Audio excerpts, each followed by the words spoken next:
as those in the Bahamas are left to deal with the effects of Hurricane Dorian. One Youngstown businessman and his wife are thankful they made it out in time. Terrell Vidal is the coordinator of events for downtown Youngstown. He and his wife Ashley were celebrating their one-year anniversary in the Bahamas this past weekend. It was our one-year anniversary, so we booked this 8 months ago.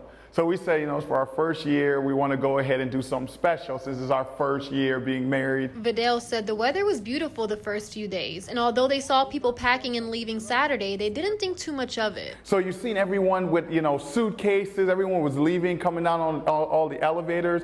My wife and I, we had our swim trunks on, swimsuits on, beach towel, and we're walking to the beach, and we see everyone's leaving, so we're like, well, whatever. However, Sunday morning, they would wake up to something completely different. I looked outside the window, where I was at on Saturday, the same place was underwater.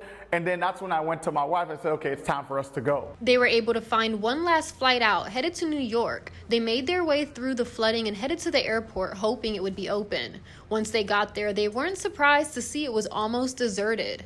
Many flights were canceled, but they were able to catch the last one out. Doing the safety check, the seat belt and all that.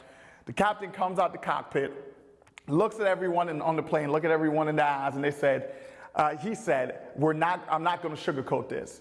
It's going to be a bumpy ride. Vidal and his wife were able to make it to New York. They would worry about how to get home from there. They were just happy to make it out of the hurricane's devastation.